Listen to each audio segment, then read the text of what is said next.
दरम्यान नागपूरनंतर नाशिकमधली काय परिस्थिती आहे सांगतोय आमचा प्रतिनिधी शुभम बोडके।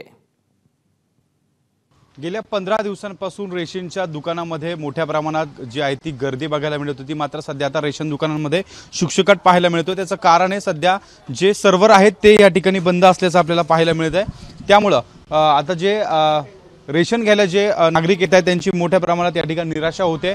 रेशन दुकानदार देखील या ठिकाणी त्यांना समजावण्याचा प्रयत्न करत आहे, मात्र हे सर्व्हर बंद असल्यामुळे रेशन वाटप जे आहे ते बंद आहे। मागील 15 दिवसांपासून सर्व्हर डाऊन आहेत। आपल्यासोबत या ठिकाणी काही नागरिक आहेत, आपण त्यांच्याशी बोलूया। कधीपासून येत आहे तुमचं काय? 3 हफ्ते झालेले आम्ही येतोय, पण किती दिवस थांबणार आम्ही इथे? उभं केव्हा राहणार? हे केव्हा चालू होईल आम्हाला काय कळणार आहे? सर्व्हरमुळे ऑनलाईन कामामुळे कामात भरपूर प्रमाणात बदल घडला आहे, पण आता हे सर्व्हरमुळे रेशन लोकांना वेळेवरती मिळत नाही। जे नोकरदार वर्ग आहे त्यांना सुट्टी टाकून यावं लागतं। इथं आल्यावर निराशा होते, निराशा झाल्यामुळे परत जावं लागतं, परत दरवेळेस सुट्टी घेऊन यावं लागतं। रेशनच्या दुकानदारांकडनं सर्व्हर डाऊन असल्याचं सांगितलं जात आहे। काय सांगाल नेमकं काय नेमका प्रॉब्लेम येतो? गेली 15 दिवस झाले सर्व्हर डाऊनचं अडचण येत आहे।